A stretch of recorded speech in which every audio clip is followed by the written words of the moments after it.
Good morning, everyone. My name is Kyla Gregory. I'm a relatively new member to the Water Plus team here at CARE USA, based in Washington, D.C. And I'm going to be presenting today alongside Kelly Alexander, who's my teammates. And respectively, we are going to cover support the Haiti and Mozambique DIFSA designs going forward alongside the country team WASH teams and capacities.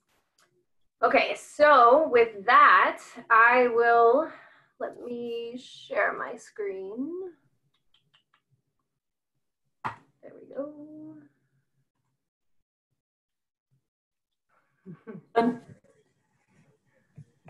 Okay, can you all see it okay? Yes. Okay, excellent. So let me move some boxes around so I can also see what's going on here. Okay, so this is going to be a rapid fire 30-minute overview of WASH and water security approaches and best practices within the context of Usaid Food for Peace, now Bureau for Humanitarian Assistance, DIFSAs. And apologies, I'm already talking too fast. So at a high level, we are going to cover two main topics today: the why of Water Plus for DIFSAs, and then the how of Water Plus for DIFSAs. We were going to touch a bit on WASH and water within refine and implement, and CLA, collaborating, learning, and adapting principles, which are critical to DIFSAs. But in a 30-minute window, it's tough to fit that in. So we're going to skip that for today. And we're also going to touch a bit on the importance of partners and stakeholders in the realm of prioritization, which I think is also a theme for this year's designs.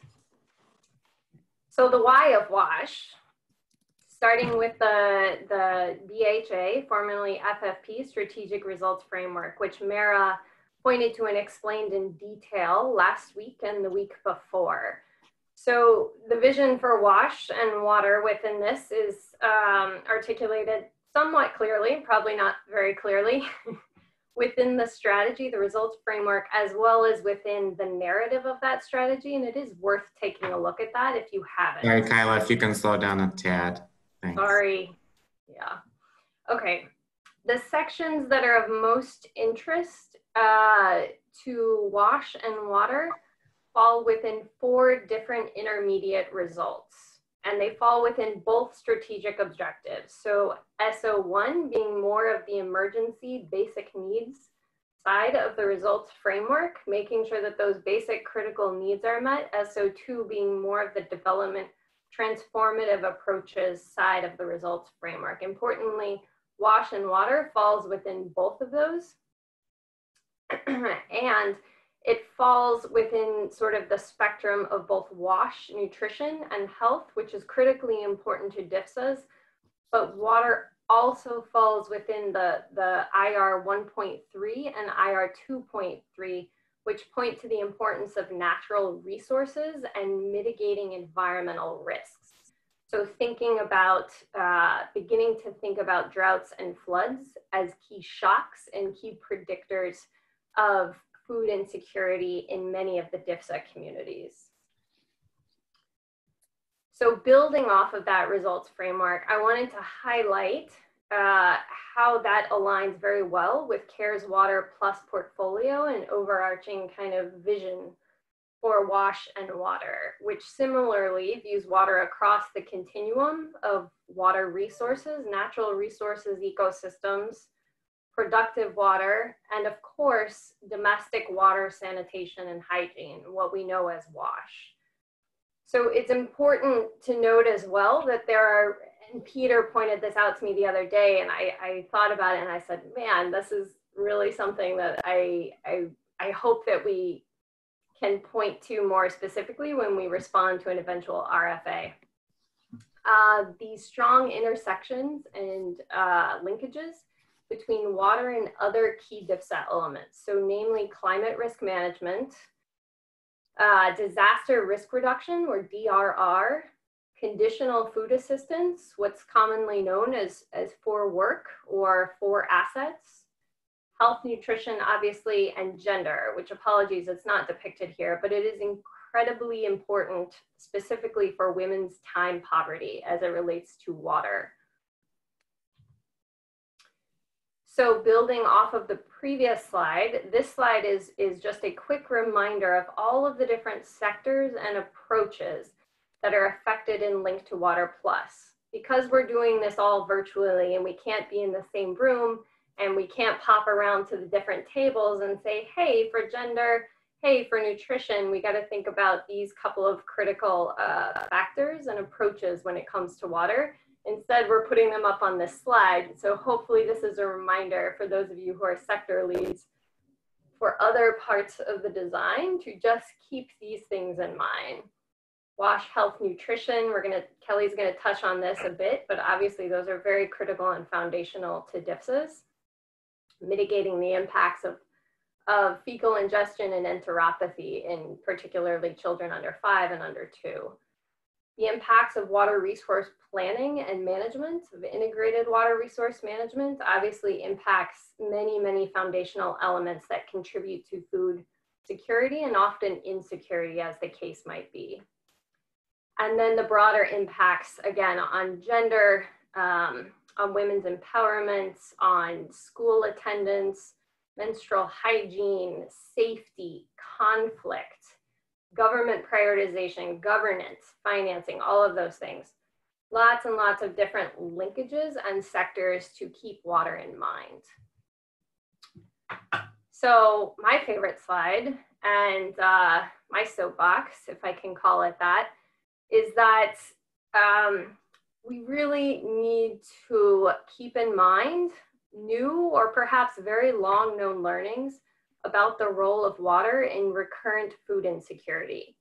If you looked at a global food security map, it would be pretty apparent that recurrent drought and recurrent water insecurity plays a significant, almost often the most significant role in determining which countries and which regions are affected by recurrent food insecurity. The arid lands, dry lands contexts in particular are one of the biggest recipients of food aid, food assistance, whether it's development or humanitarian, and that is almost always predicted and predicated by recurrent droughts, dry seasons, and El Niños, all of those things.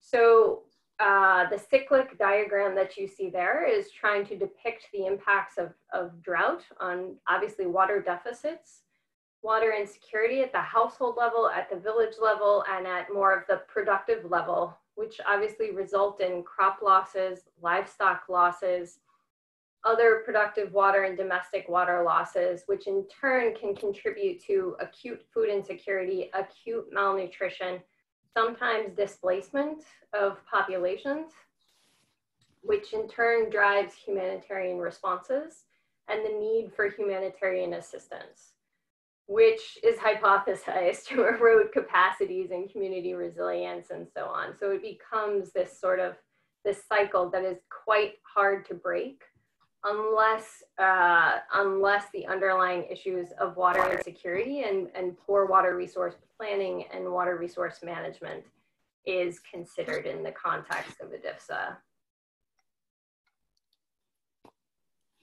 Okay, so here's where I'm going to turn it over to Kelly to continue on the why of WASH related to WASH nutrition. Great, thanks Kyla.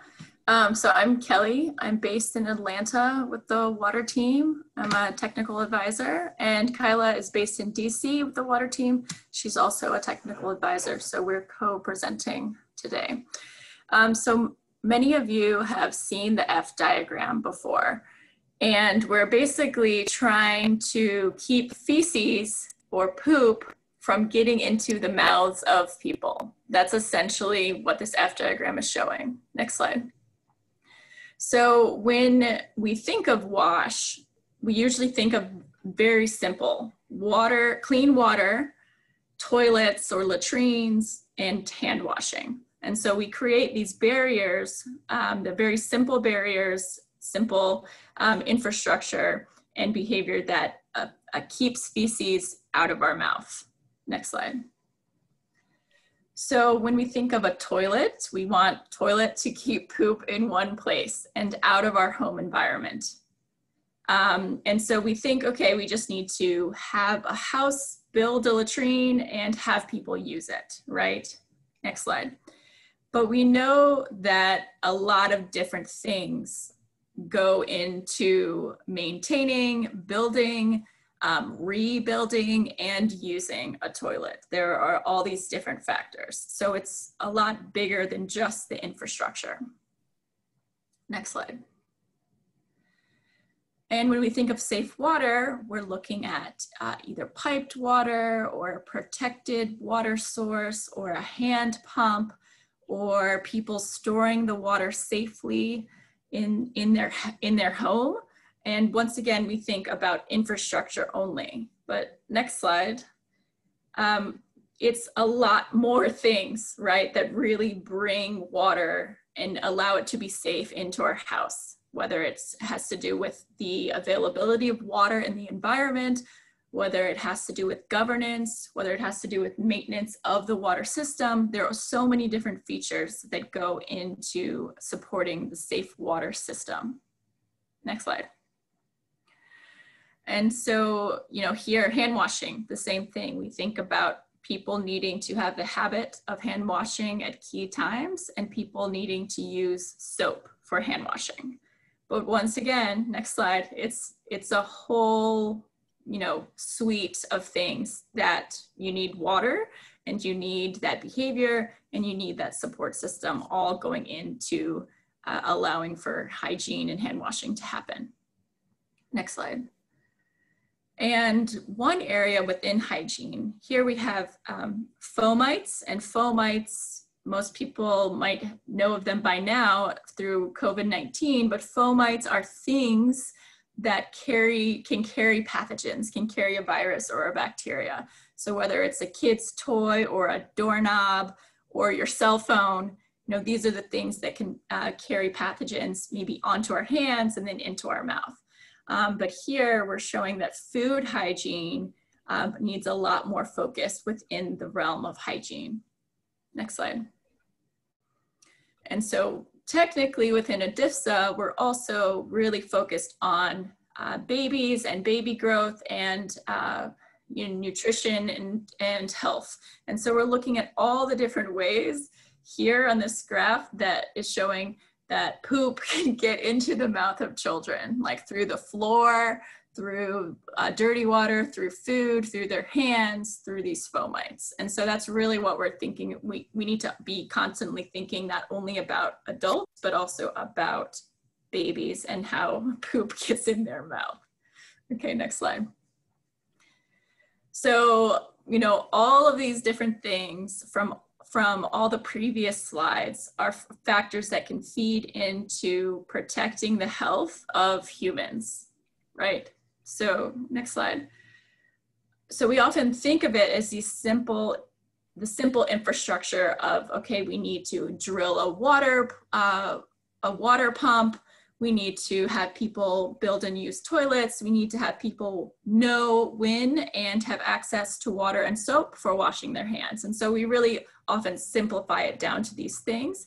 But next slide, we know that it is much bigger. There's financing, there's the quality of water, there's the natural resources that go into it, behavior change, pit emptying once the toilet or latrine is full, or the service for managing the waste. There's all these different factors. And so basically one of the major points that Kyla and I want to make today is when we think about WASH and Water Plus and water resources management, we want to be thinking about the whole system and all of these different things that affect the system of water and sanitation hygiene in an environment. Next slide.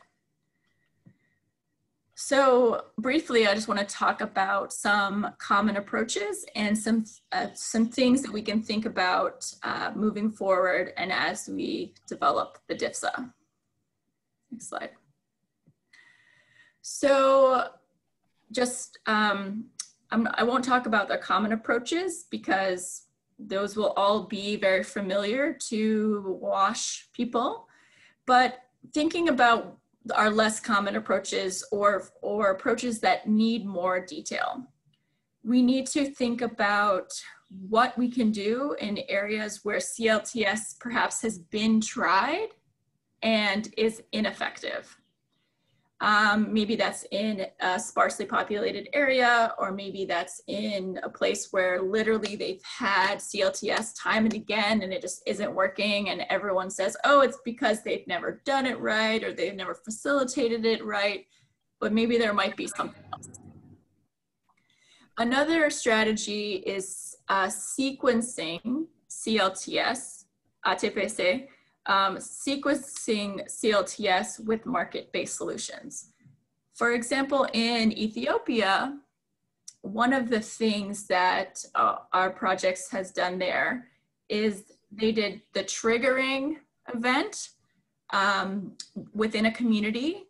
And on that same day that they did triggering to, get people disgusted by feces so they build their own latrines, on that triggering day, they also had a private sector mason there taking orders for latrines so that people could be motivated and basically invest in a latrine on the same day. And so that was one example from Ethiopia.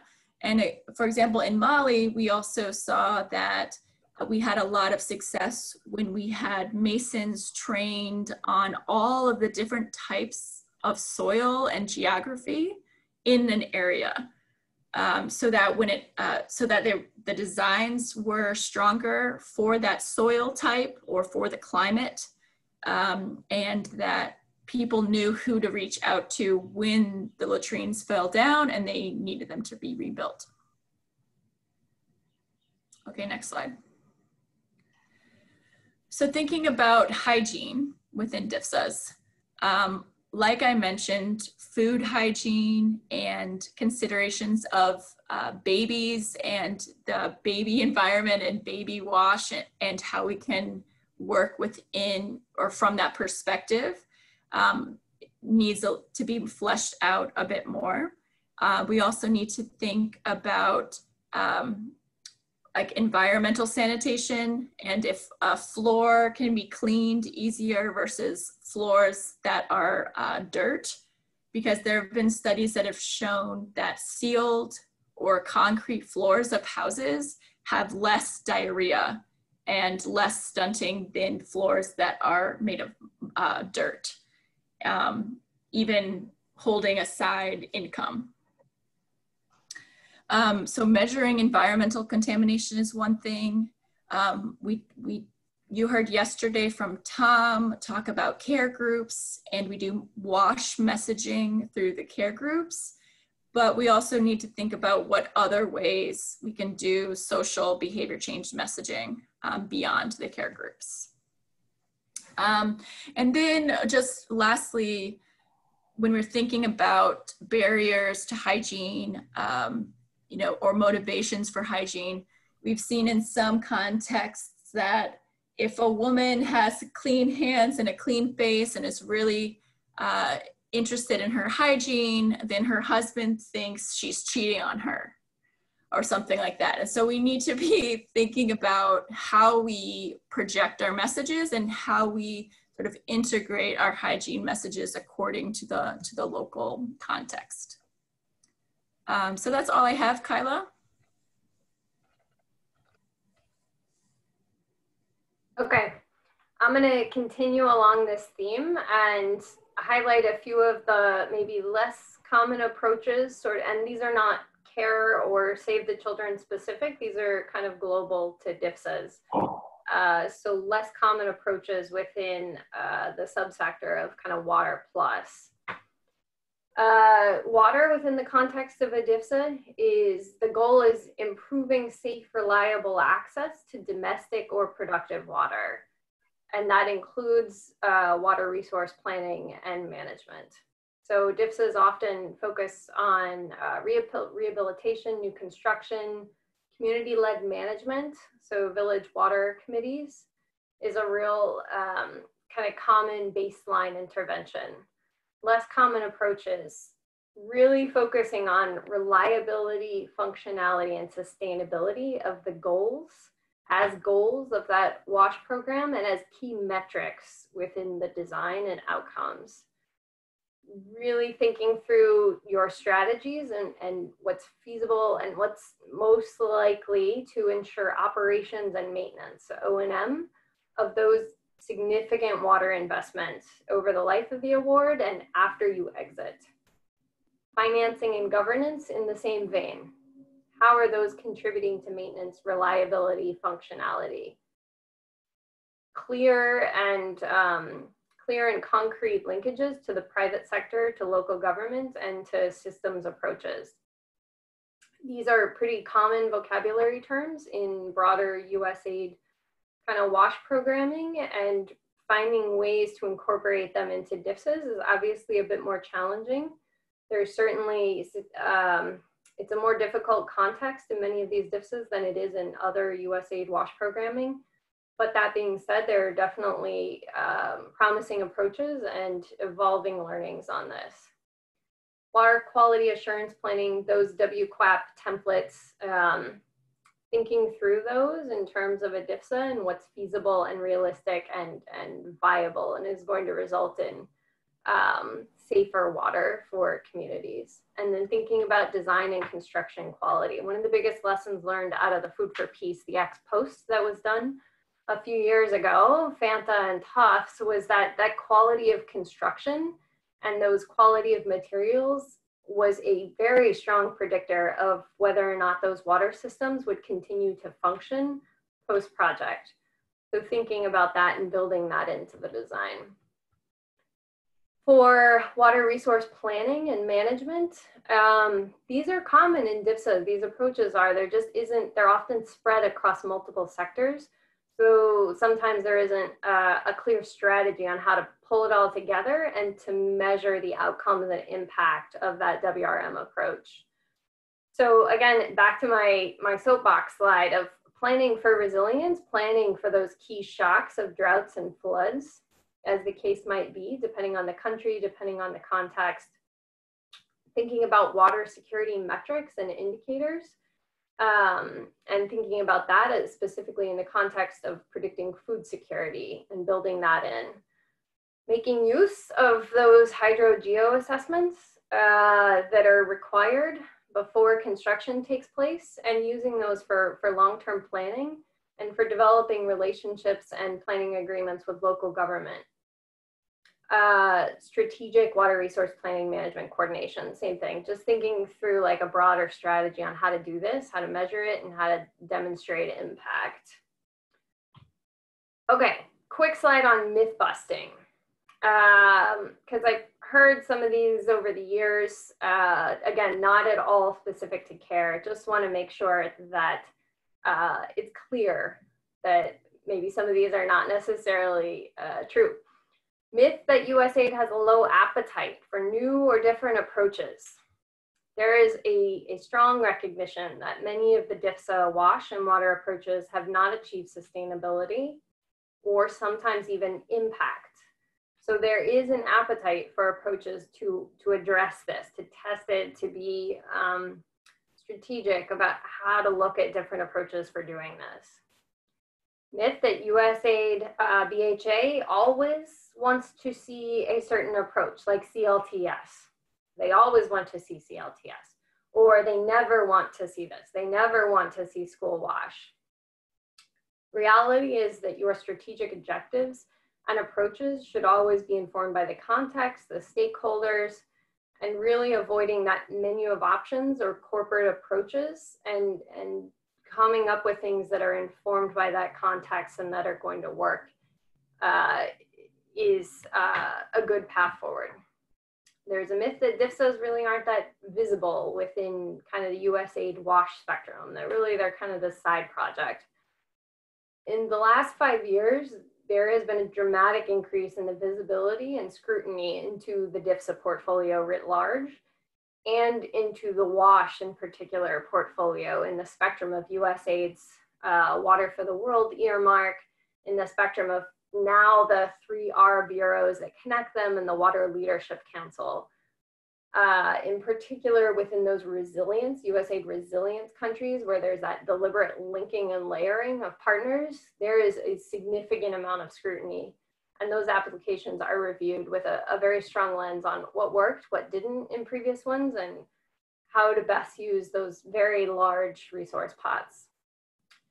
Last myth, there is a standard or typical DIFSA, WASH, or WRM portfolio.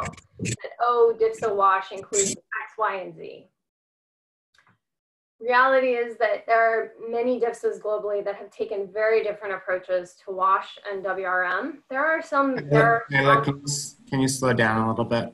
Sorry. Yes. Thank you. Many DIFSAs have taken similar approaches, but there are notable exceptions, and they're very context-specific approaches for WASH and WRM, for resource allocation, et cetera. Typical DIFSA WASH budgets range from anywhere from 5% to 10% of the overall DIFSA award. Often the levels are higher where the infrastructure needs are highest. So where drinking water access is lowest. And it's important to note that these DIFSAs do operate in the countries, regions, sub-countries, even communities with the lowest access to basic water and basic sanitation among USAID's global portfolio. So they are challenging, and it's quite hard to make sustainable progress in many of these sectors. And that is recognized. So understanding that all of us as partners in this are kind of on the front lines of addressing those intractable challenges. Okay, so briefly, because we are at 9:30, I think I have 2 or 3 more slides, and then we'll shift to Q&A. That's fine. I wanted to touch a bit on resilience in a different meeting than the academic meeting.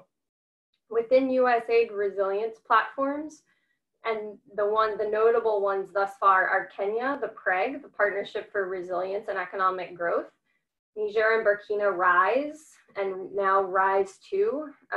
Haiti is a significant resilience portfolio. Mozambique is not yet. Mali is sort of. Anyway, those are termed resilience portfolios in USAID because it is a deliberate geographic and thematic layering of partners and activities. And in those specific portfolios, it's really important that DIFSA partners think about how they can layer with other awards, specifically other USAID awards, to improve their collective impact. And this graphic here is just to depict that layering for sanitation service delivery. So for instance, in a resilience portfolio, the DIFSAs would often be responsible for demand creation, whether that is CLTS, modified, FAST. I recently learned about the ABCDE approach, which sounds very promising. Coined or partnered with supply side interventions. That could also be a DIFSA. That could be another approach. Maybe there is a market-based sanitation partner out there, or maybe there is a system strengthening partner out there that is working with the government on a top-down campaign for sanitation. But the primary point being that being cognizant of those resilience platforms and being very cognizant of who the other partners are in those countries is important. So I'm putting this table up here, not to describe, not to go down the line, but to just illustrate the point that knowing your stakeholders, knowing the other partners in resilience countries is important, and starting with that critical stakeholder mapping and figuring out where those leverage points are for the DIFSA where CARE, Save the Children, and other partners can best provide a bit of leverage to push things forward, where we can prioritize, and use our large pot of resources very strategically, and then rely on other partners to achieve those bigger objectives. Okay, and last slide. Kelly and I came up with this late yesterday. This is our request for kind of takeaways and action points, is that for Haiti and Mozambique, we really want us all to make a commitment to moving beyond taps and toilets, which I think is commonplace at this point, and to focusing very clearly and very strategically on governance, finance, sustainability, and sustained behavior change for wash and water within DIFSAs.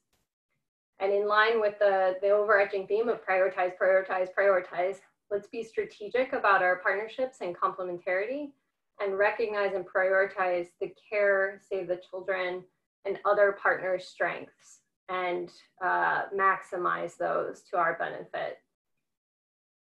Being really deliberate about learning and building from previous successes and failures. Also, let's make a commitment to do that and to be candid about it. And let's think through water security and resilience. If the situation, the context is appropriate, let's think about that, and let's figure out, is that critical for us achieving the overarching project objectives of increasing food security, resilience, and decreasing poverty. Okay, and we will close it there and take any reflections, questions, anything that people want to comment on at this point. And you can raise your hand and I'll call on you, or you can type your question in the chat.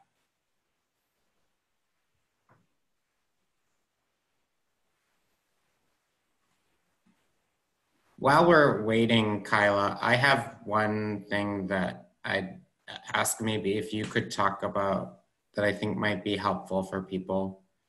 If you could explain, so I know you presented the BHA results framework, but thinking about the way we often structure our theory of change within our projects around, there's one purpose which is around livelihoods, another purpose which is around health and nutrition, and another purpose which is usually around resilience and DRR. Mm-hmm. Could you maybe speak a little bit to how this sector touches on all three of those?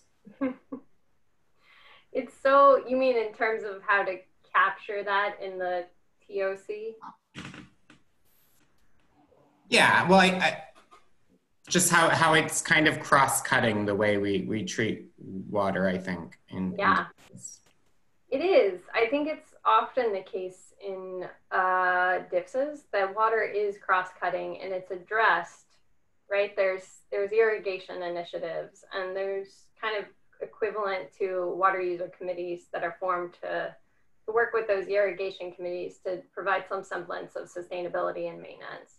And then there's farmer groups that work on natural resource conservation for the purpose of increasing water yields.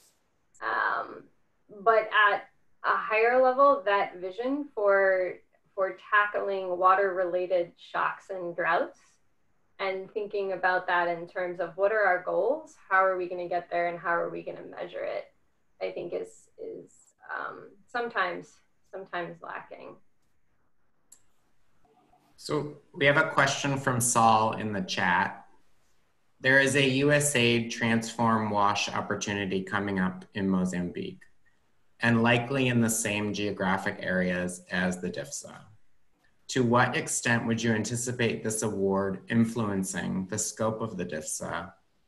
Would this be viewed by BHA as complementary programming to harmonize with the DIFSA, or would the DIFSA likely have its own independent wash programming? I am not familiar with the transform wash opportunity. Kelly might be more familiar with it. I know it's something our water team is looking at. And in terms, I think the geography is critical. First, figuring out if it is going to overlap with the DIFSAs, then yeah, there's gonna have to be some deliberate layering and syncing up and so on. If it's not in the same geography, then I think it's a bit more.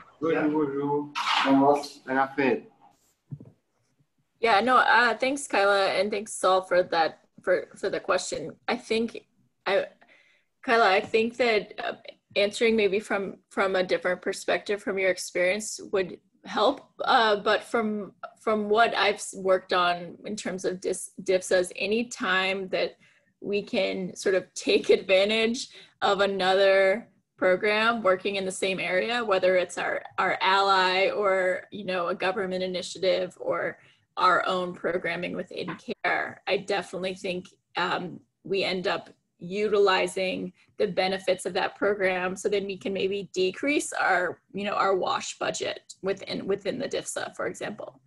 So I think it would be great if we got transform wash, and then we also did this DIFSA. Mitch, I also don't know if you have a perspective on that. Yeah, and I think that's something we come across a lot on the health and nutrition side too, where there might be programs specifically focused on nutrition in the same geography. And Usaid definitely expects us to coordinate closely with those projects and not be doing specific interventions that they are already doing, but to just be coordinating those interventions across our programming. And that's something we will work on. We'll take some time in October to begin mapping out other programs that are happening on the ground to make sure that we are taking those into account in our program design.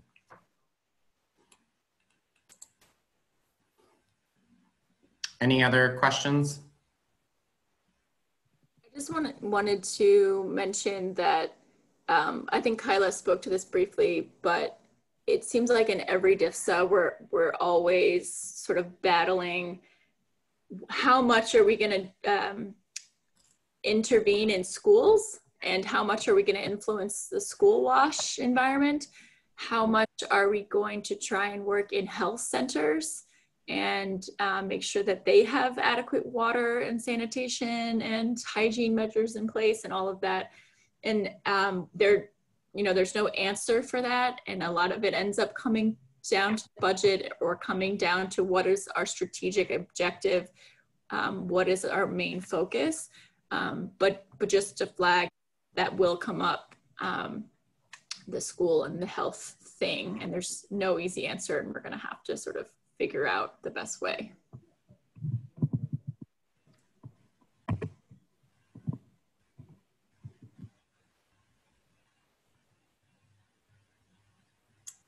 Thanks. Doesn't look like we have any other question. A question in French. Go ahead, Kyle. Thank you for the presentation. How can you truly explain toilets and faucets? I didn't quite understand. Yeah, Ginny, moi j'ai pas bien compris non plus. Vous pouvez nous expliquer la question? Bonjour tout le monde. Bonjour. Et ma question c'est, étant donné dans la présentation pour les pensées, on avait dit d'aller plus loin au-delà, c'est de voir comment aller plus loin au-delà des robinets et des toilettes. Moi, je n'ai pas compris également, c'est la raison pour laquelle que j'ai posé la question. Okay. Comment vous pouvez l'expliquer?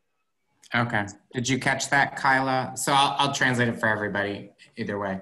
So when Kelly was presenting, she said, we have to go beyond toilets and boreholes, faucets. But what the question, I mean, I think Kelly touched on this, but maybe we could explain it again, was what do we mean by go beyond them? I think it was an oversimplification, meaning that the designs, let's try to not focus on the infrastructure. Let's try to focus on sustaining reliability, access, behavior change to those services, to water services and to sanitation services and hygiene behaviors. So many times programs, DIFSAs and non-DIFSAs, their targets are, we need to get 12 boreholes drilled, and we need to get 20 latrine blocks built, and we need to reach 100 villages with CLTS. But there aren't always clear metrics on, in 2 years' time, in 3 years' time, what do we want the reliability and the functionality of water points to be in these communities? So let's say right now at baseline in the Mozambique geography, reliability of water points in ultra poor communities is 60%, meaning that 40% of them are broken down at any given time, which inherently contributes to many other negative outcomes, as well as wash and nutrition impacts. So in 2 years and 3 years, what do we want to bring that number up to? Do we want reliability to be 70%, 80%? And functionality refers to the number of days per month or the number of days per year that water point is functional. So let's say its downtime when it breaks is typically 2 to 3 weeks. Can we get that downtime down to 2 to 3 days? That has a lot of impacts on the health and nutrition outcomes, but it also has impacts on the community's willingness to pay and willingness to maintain and willingness to govern that water point. And it contributes to a much bigger sort of systems change. Kelly, did you want to jump in on that? I'm sure I am not a great behavior change expert, but I know Kelly has a lot of experience with nudges and behavior change that are also really, really applicable to DIFSAs. No, I think you explained it well, I hope. But basically when we say thinking beyond taps and toilets, we're looking at not just what CARE can do or Save the Children can do, maybe what the government does, what some other partner does to fill in that entire system that allows for those taps or those toilets to be there and to be used properly. Because it's not just about infrastructure, but it's about financing, it's about governance, it's about monitoring water quality, for example. It's about the private sector emptying latrines or selling water, depending on the context. It is, it has, of course, every level of WASH has a behavior change component, a social norms component, a huge gender component. And so basically when we're saying think beyond taps and toilets and pipes, we're saying we need to be thinking of this whole entire system and all of the things that feed into supporting clean water and use of toilets. Great. I think we have time for one more question. This will be our last question. This is from Yao. Building off what I had mentioned about just as touching on all three purposes, his question is, could we treat WASH as a sub-purpose while ensuring the link with other areas?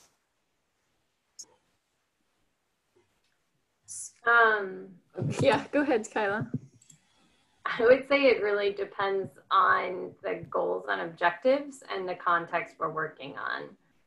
So if it is a context and a solicitation, frankly, that says WASH is important, it's important for health and nutrition, and it's a context where there isn't recurring drought that leads to lean season and chronic food aid needs, then yeah, you can do it as a sub-purpose and you can just think through those linkages if and where they're needed. If it's a context and a solicitation where there is significant impacts from water-related shocks, and where water is much more multifaceted and foundational to achieving resilience and food security, then I think you could still do it as a sub-purpose. You just need to think about the relative focus on all of those areas. Sorry, go ahead, Kelly. No, that's a great question, Yao. And I think that we've done it a couple different ways. I think in the 4 or 5 DIFSAs that I've been a part of, WASH has fit in slightly differently depending on how the purposes are organized. You know, there's sometimes it's we shove WASH in like nutrition around sort of behavior change and hygiene and sanitation, and then we put water maybe under a purpose around like climate and environment and resilience or something like that. And so it really depends on sort of how we decide to organize our theory of change and organize the project. But great question, thanks. I would add that it also is impacted by how you're organizing the activities. As you say, organizing the project, who's right. doing what are the groups doing? And there may be some groups more appropriate than others to be taking on certain parts of these activities. So that winds up determining a lot of things often. Mm-hmm. That's a great point, Peter. Thank you. Thank you, Guy. Thank you, Kelly. Thank you, Kyla. We will now go on to Peter's presentation. So over to you, Peter.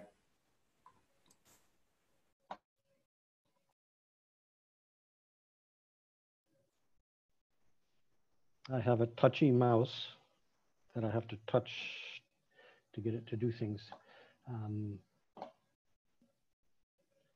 See if I can do this.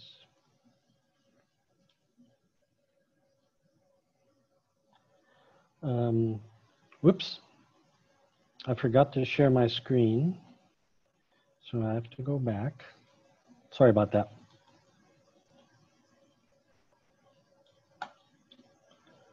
There's a sequencing of things that has to be done here. We see it. And you should be seeing the wrong screen. I'll show you in a second the right screen. There it is. Yep, you're good. Okay. Now my presenter's screen is all covered with chat boxes and pictures. So I want to get rid of those if I can. And I guess I can't. We don't actually see it, Peter. All we see is the presentation. Yeah. Well, I have my notes under those people's pictures. So let me try to. If you exit full screen, you might be able to move the boxes. Okay. You all went down to the bottom. Okay. Thank you, everyone.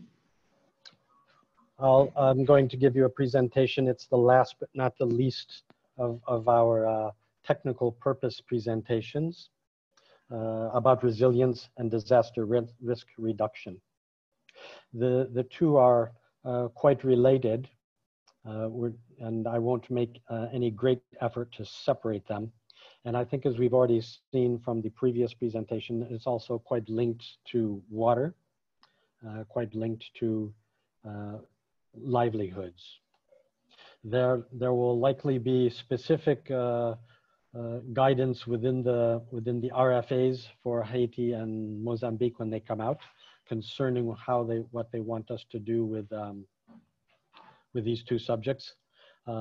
I'm going to present here a little bit of what the sort of overall guidance is on resilience and DRR, and then back that up with some examples from the Zimbabwe DFSA, which we recently completed. And let's see. Oh, now your pictures are covering my next arrow button. Wait.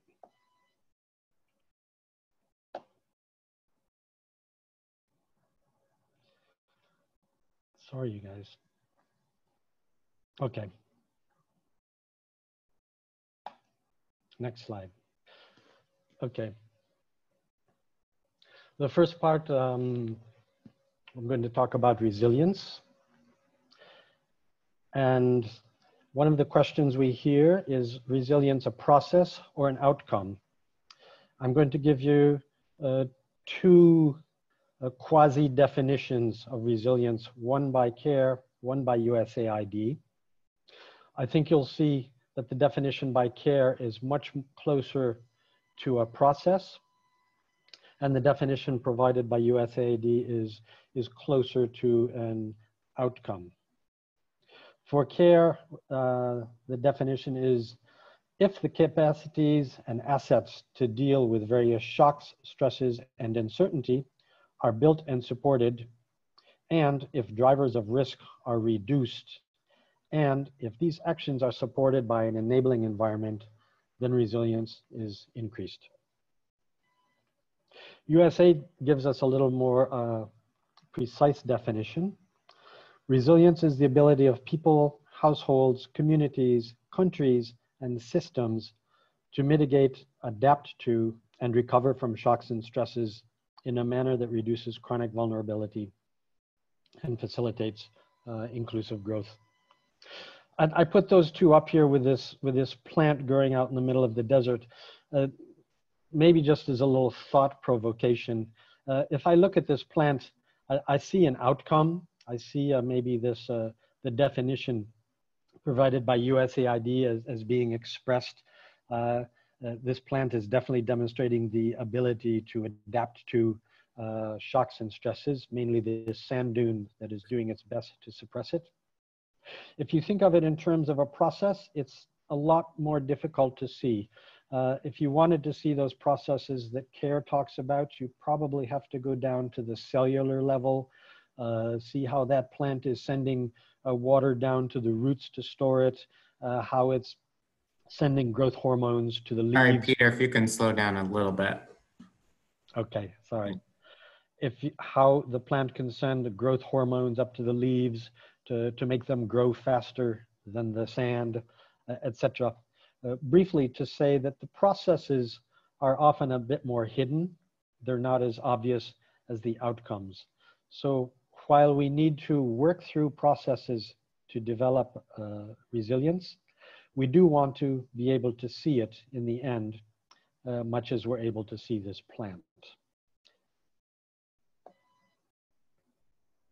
So first, some of the guidance from USAID as concerns resilience. BHA, as FFP now likes to be called, is committed to strengthening the resilience of individuals, households, communities, and systems to mitigate, adapt to, and recover from shocks and stresses, and to creating sustainable pathways out of poverty. This is very much based on the definition that I just provided you. It in fact contains that definitions. Furthermore, the system strengthening should be an important part of it. And this can include working with ecosystems, food systems, market systems, health systems, and government systems. Now, when you're wondering about how to work with these, some of the things they remind us is to recognize that there is always a system. Everything is part of a system in one way or another.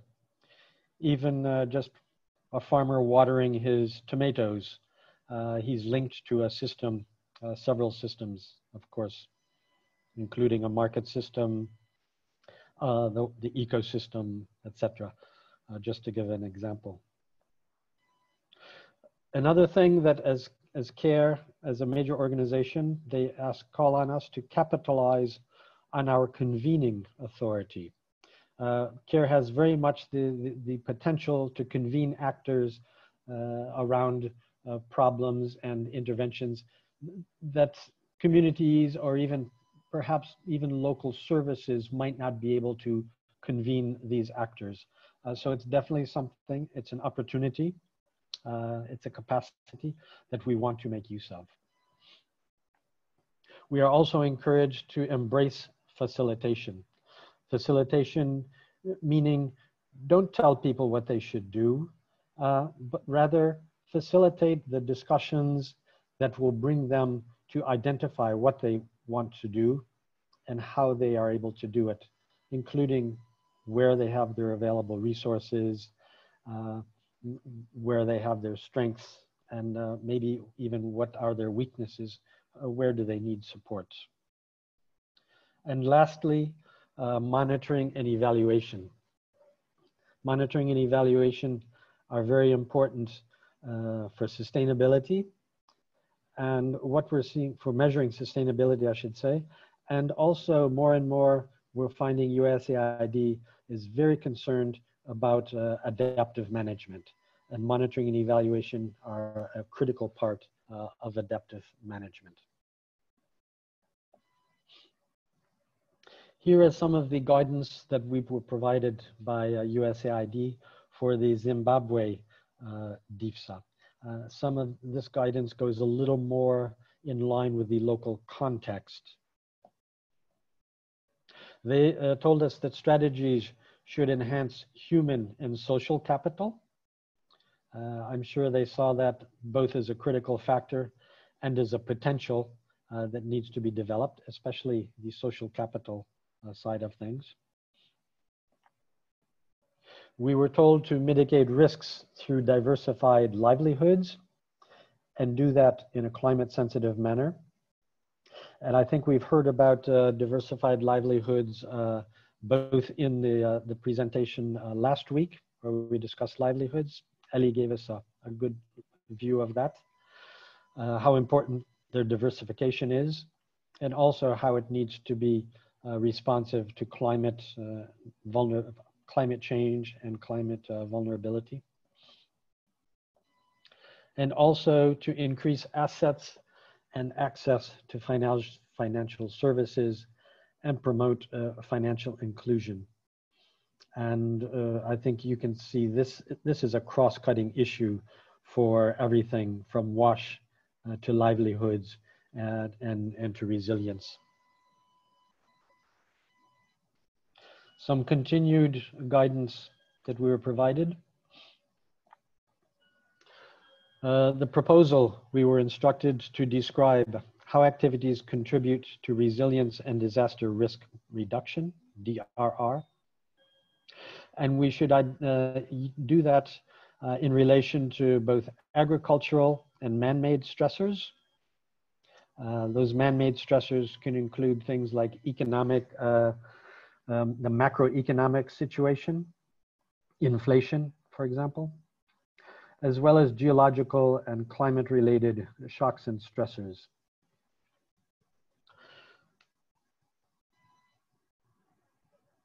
We were asked to include a discussion of how the activity, how the projects in USAID parlance, they call our projects activities. How we should discuss how the activity will strengthen absorptive capacity, adaptive capacity, and transformative capacity, and to identify any risks of maladaptation. Just a quick description of those different types of capacity. The absorptive capacity is the ability to minimize exposure or sensitivity to shocks and stresses before the shocks or stressors even occur, if possible. And also how to manage and recover from shocks and stresses once they have occurred. The adaptive capacity is considered to be the ability to make proactive and informed choices. These choices are based on changing conditions, environmental, climatic, social, political, and economic. And lastly, the transformative capacities are considered to be system-level changes, such as investments, governance mechanisms, social organizations, etc. And I just want to, excuse me,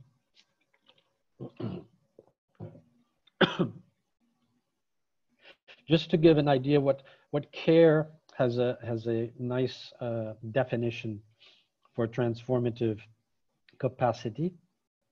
They define it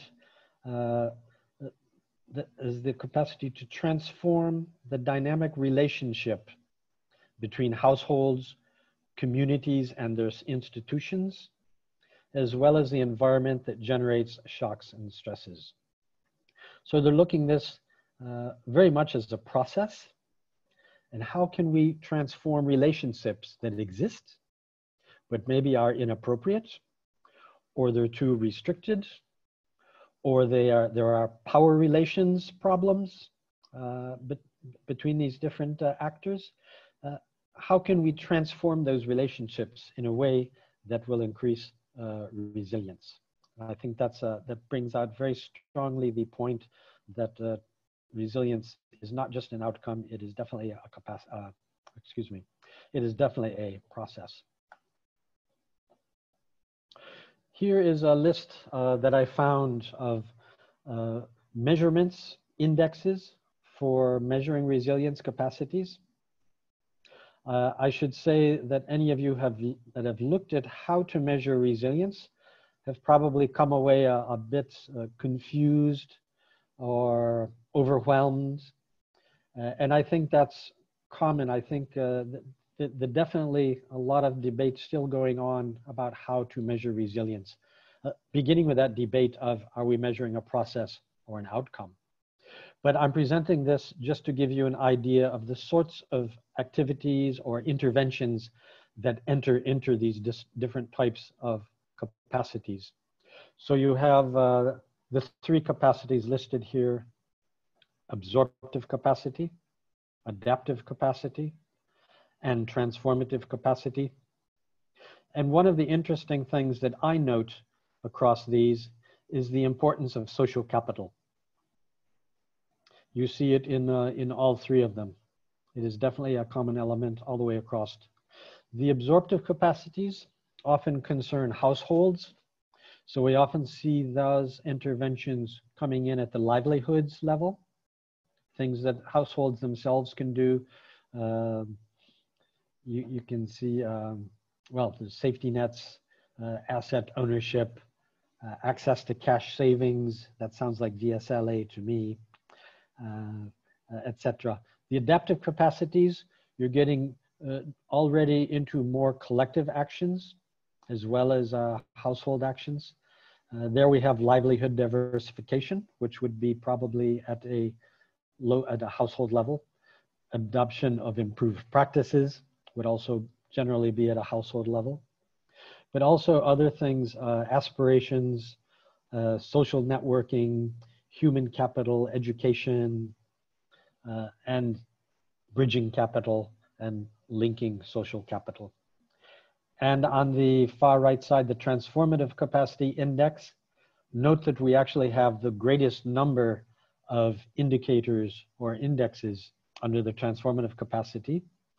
That's probably indicative of the variability of interventions that we have that can go into contributing to this capacity. And also just the diversity of situations that we can encounter. But again, we see access to services, bridging the social capital, collective action, etc., very much based on community type of endeavors. The one thing we don't see here very much of, we do see local government responsiveness, but we don't see interventions to proactively encourage good governance. And I think that's a very important intervention that we have been including in a lot of our DFSAs lately, but it's not actually being measured directly here. It's being measured more in these indicators such as participation in decision-making and local government responsiveness. So here we're going to look just a little bit at how the Zimbabwe team went about identifying the problems related to resilience, just to give you some sort of concrete examples of how this worked out in the Zimbabwe context. After going through a lot of brainstorming and putting stickers up on the wall with all the problems that people could identify related to resilience, related to people's ability to mitigate, adapt, or recover from shocks, we came up with these two lists here. And one of the lists falls under a overarching problem, which was that poor rural households have insecure livelihoods that puts them in precarious situations to adapt to uncertainty. And secondly, these rural households, they're not really assured of access to sustainable natural resources. They may have access to natural resources today, but it's obvious that it's not sustainable in the way that they're using them. And certainly in the future, the problems will only be compounded by the degradation of these resources. So all of the other problems that are listed here under them were identified as underlying causes. And they fall into these three categories: behaviors and practices, knowledge, skills, attitudes, and beliefs, and systemic constraints. And if you remember from Mara's presentation on theories of change, these are kind of the three groups of causes that we look to identify to point us in our thinking about what are the underlying causes, to make sure that we don't forget or miss some of them. In these lists, you see some are in red and the other are in black text. That was derived from a request, or a requirement, I should say, from USAID to prioritize our problems, knowing that there are multiple problems and that we cannot necessarily treat all of them. And even if we can treat all of them, we need to start somewhere. Where would we start? Where would we set our priorities? So those red ones, the ones listed in red, are those priority problems that we thought we would need to address first and most foremost in our interventions. And you can see here, one is around collective action, inadequate collective action. We have another one around insufficient social cohesion, capital, which is also linked to which is also linked to community-based safety nets and recovery systems. Here, in regards to the access to natural resources, we have plainly stated that the communities are using the natural resources in an unsustainable manner.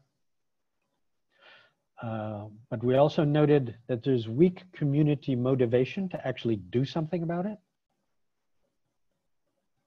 And in a systemic level, there was limited engagement in natural resource management structures. That is to say, even where they exist, they're not giving much credence. There's not a lot of participation. People are not giving the importance to them that they need. And here we go back to water. Depletion of groundwater and surface water due to both man-made and climatic causes. So you can see here one of our cross-cutting factors again is water. I won't go into the smaller, the black texts. A lot of those were eventually included in the proposal. They were just giving less importance, leaving more of the place to the highlighted red ones where we really needed to develop solutions. So when we turn to the solution, yeah. I just wanted to flag for you, you have about 10 minutes left. Yep, sounds good. So this is just briefly how those problems were transformed into solutions in our theory of change. We came up with one purpose for resilience, stating that resilience to shocks and stressors will be increased. And we had three underlying sub-purposes that address that. One about adaptive and absorptive capacities, which was very much addressing the household level and community level. Another one about transformative capacities in integrated systems and structures, which is addressing the problem at the community and higher levels, especially with structures and how they interrelate how they interact even with government structures. And the third one around participatory decision-making, and how do we enhance that so that the really vulnerable people, especially women and youth, who often rely on natural resources as key parts of coping strategies, that they actually have access and voice in using those natural resources. So I have a couple of pictures just illustrating some of this. Here we have household adaptive capacity, an example of technology, water harvesting technology. Here's a very simple catchment basin that the farmer is using to address water shortage during the rainy season. When they have rainfall, short breaks in the rainfall in the rainy season, he's able to take this water, pour it into a pail, and go and water his plants with it. So he'll at least be able to save some of the plants that are around this basin. You can see it's right at the start of the rainy season. They're still sowing, the plants are still very small. This is after the communities caught on to this and saw the value of it, they started making bigger, more refined versions of this that also benefited from project funding for it. Another example, here we have a multi-actor platform that we will probably be talking more about later on. This is the president of a multi-actor platform addressing the communities that came out that day to do collective works. This is quite an exciting way to organize communities. It goes beyond the individual groups, tries to link them together in a more systemic manner and get them involved in both learning and implementing new technologies, new approaches, financial access, etc. And on the right is an example of what you can do when you get this sort of collective action going for you. So that's the end of what I have to say for now about resilience. We're going now to disaster risk reduction. Excuse me.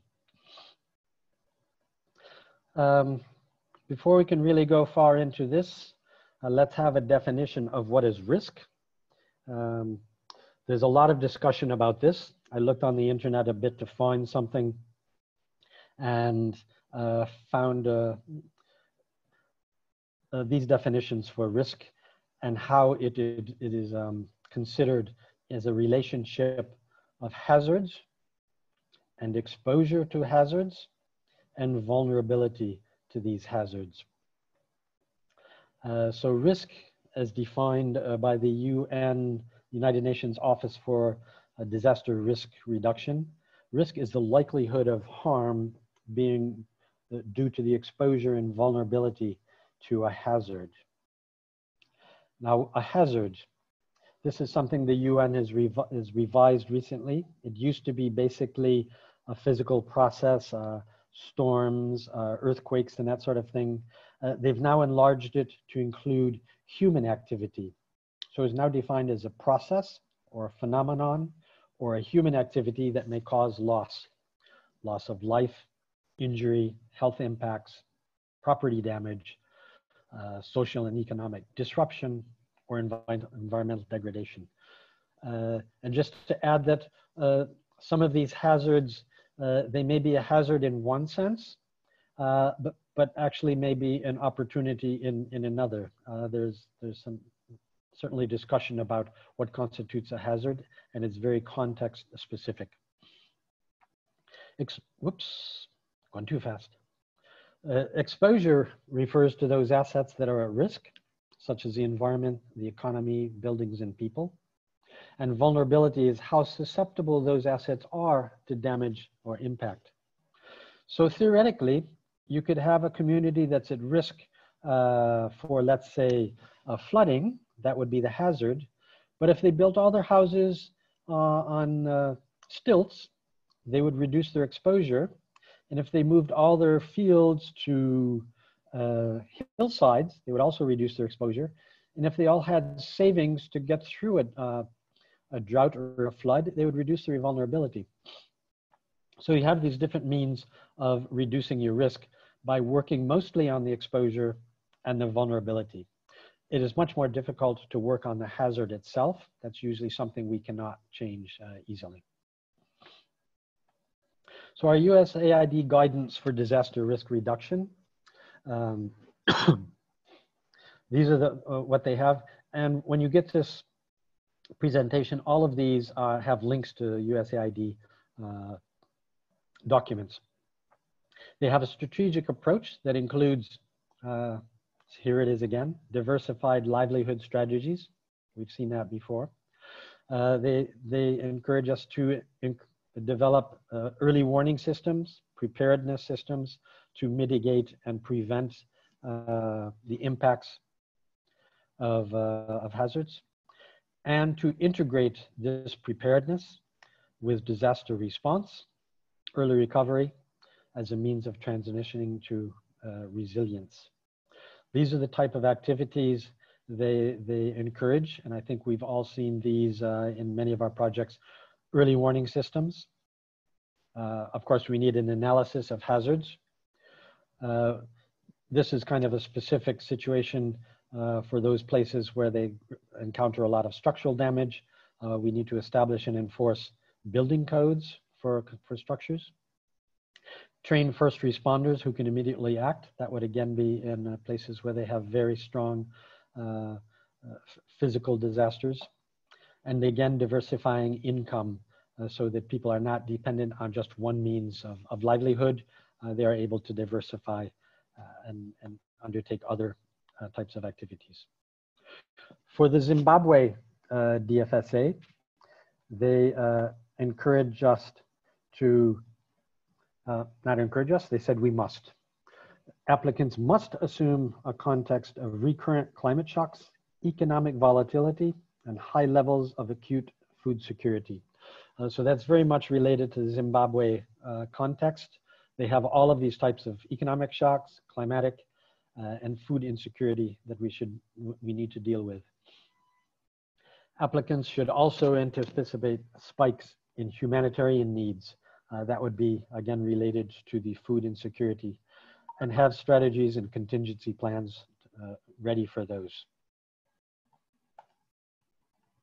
These are the types of strategies that we eventually developed for the DFSA. The first one was catalyzing climate resilience. First one here, it's not necessarily the first in terms of our priorities, but catalyzing climate resilient livelihoods, increasing the adoption of climate and water smart practices, promoting gender equality and the empowerment of women and youth to improve management of resources and assets, activating and strengthening disaster risk management committees, very organizational governance related type of activities, and establishing and strengthening asset management committees for water catchment and irrigation infrastructure. So you can see a lot of our strategies here are very much heading back to resilience types of activities, and thereby demonstrating the interrelationship between DRR and resilience, in fact, the inseparability of them. So thank you for your attention, and I'll try to answer any questions that you have. Thanks, Peter. You're welcome, Mitch. So if anyone has questions, you can either raise your hand or type it in the chat.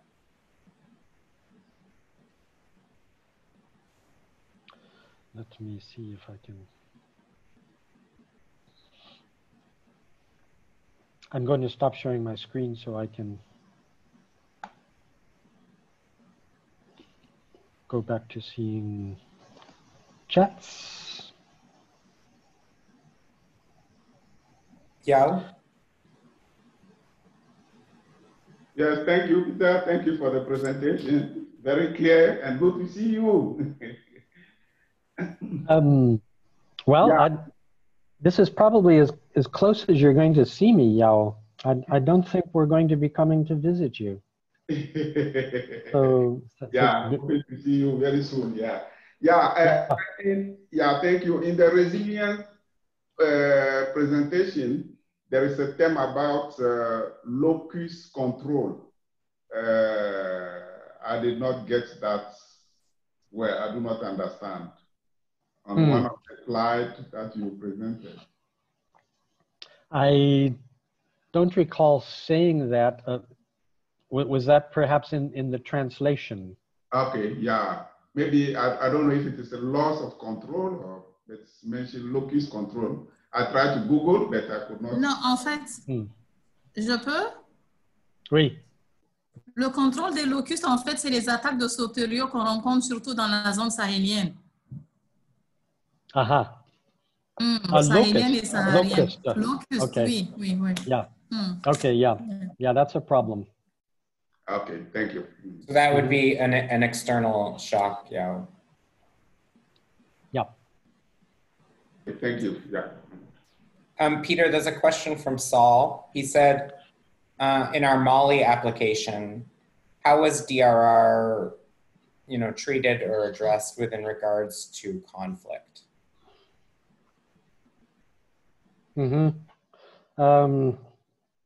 Good question. And I don't have a clear recall of what we put in the document at that point. I do recall that we did rely a lot on developing local organizations that would be able to function and operate within the local context. So for example, not sending in a lot of project staff with big new vehicles and this kind of thing, but rather dealing with getting through the conflict by avoiding, by not drawing attention, I would guess.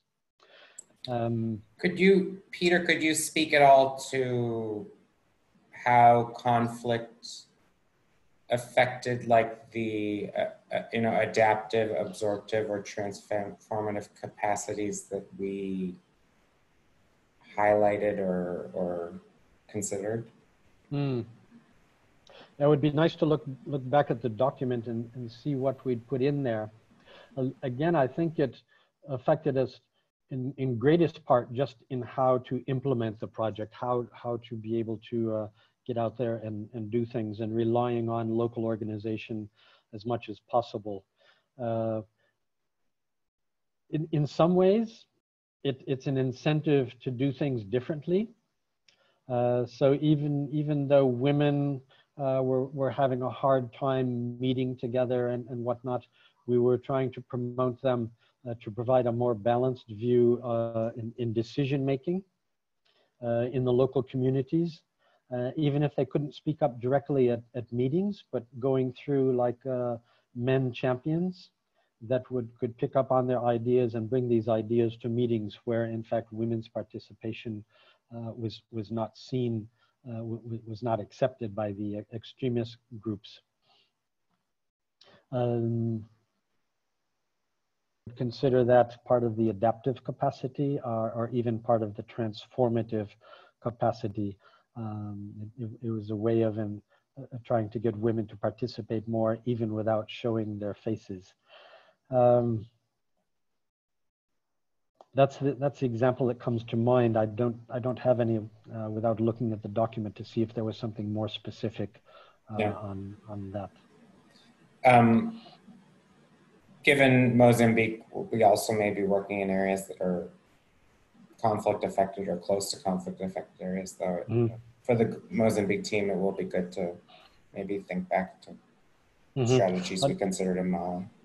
Yeah, I see Saul is saying in terms of how the conflict is seen as a human-generated risk. We didn't see really any way to reduce those conflicts, with the exception of fostering inter-community dialogue. So in terms of, again, that would be a transformative type of capacity, introducing inter and intra-community dialogue to get people to stop looking at each other as the cause of each other's problems and realize that they really need to work together to solve a lot of these underlying problems, as well as to deal with the conflict themselves, because a lot of this inter-village conflict was in fact triggered by extremists that were voluntarily trying to promote a conflict between these communities separate and divide sort of thing. We have a question from Ginia. Ginia, tu veux parler? Oui, merci et bonjour encore. Mais ce n'est pas vraiment une question, c'est par rapport, vous devez, et merci pour la présentation, Peter. Et c'était bien, je trouve que c'était bien. Donc, ce n'est pas vraiment une question, c'est presque une inquiétude quand on parle de la résilience. Donc, c'est vrai, c'est important et de s'assurer que les communautés ou bien les populations soient résilientes. Et mon inquiétude, c'est par rapport à l'inclusion financière. Donc, et pour Haïti, comme vous le savez déjà, on a beaucoup d'instabilité, pas seulement d'instabilité politique, il y a l'instabilité politique et l'instabilité économique avec la question d'inflation. Donc, quand on fait un regard par rapport à la question et l'inclusion financière et où les institutions financières ou bien les petites entreprises, les petites et moyennes entreprises financières, soit qui financent It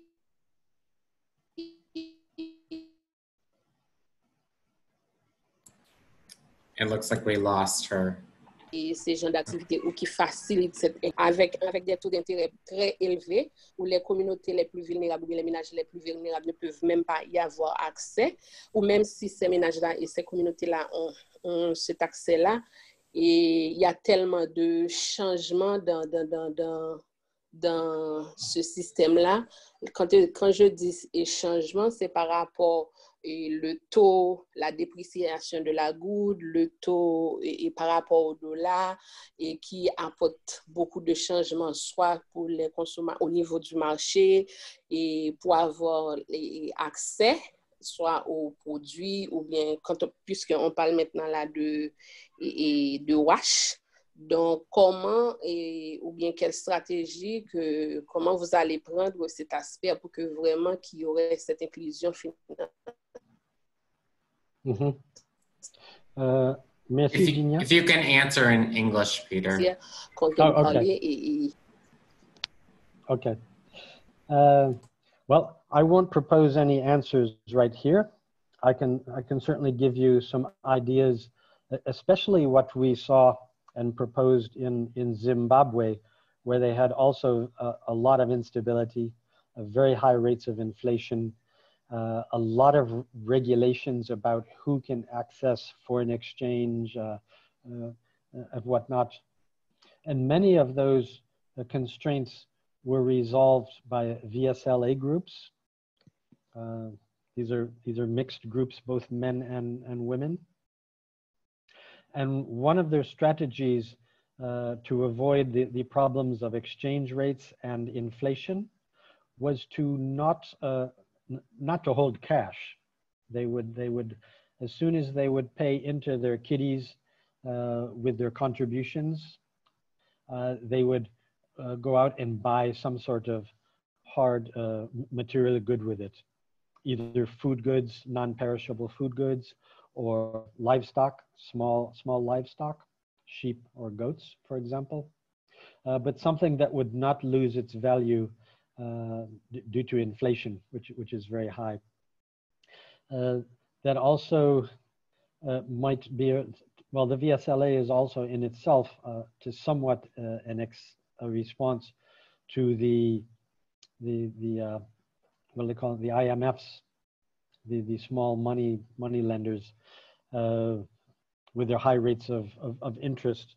VSLA is in some ways a response to that. It's a locally controlled source of financing that allows them to not be subjugated to high rates of interest and whatnot. It also, by grouping together in that manner, well-structured and organized VSLA groups may also have more voice in bargaining with those IMFs when they go to them for loans. So they may be able to negotiate more preferential rates than say what an individual would get. That's the kind of thing that I've seen that might address some of those problems. It is surely true that the economic constraints, instability and whatnot are very hard to overcome. And it's not one single thing that's going to do it. Thanks, Peter. And our last question will be from Yao. Mm-hmm. Go ahead, Yao.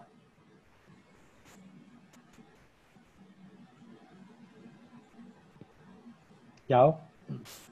So sorry, I still have my hand. Or? Yeah, you had your hand up. Did you not have a question? Yeah, no, sorry. Oh, okay. Okay. All right. Thank you. If there are no last call for questions. Maybe Saul had an unanswered question in the chat box, where he's asking around. Well, he's sort of thinking out loud that maybe protection information sharing committees would provide some sort of early warning for the presence or movement of insurgents. That sounds pretty risky to me. That I'm guessing if that's not done properly, it might draw lightning or worse onto some of these committee members. There may be some ways of doing it, and there may be some sort of hotline systems that could be done. But you would certainly have to, if you were going to make some sort of committees where the people are identifiable, that would be very risky. It would definitely have to be some sort of incognito committees where people are not identified. And I suppose that also introduces the risk of infiltration. So it sounds like ECHO was asking them to do a lot. I'm not sure about how well that idea would work out. Okay, back to you, Mitch. Thank you, Peter. Thank you, everybody. We will end it there as the transfer session is postponed to another date, and see you all next week. Okay. Thank you, Peter. Thank you, Thanks Kyla. so much, Thank you, everyone. Kelly. Thank you. Merci. you all. Merci.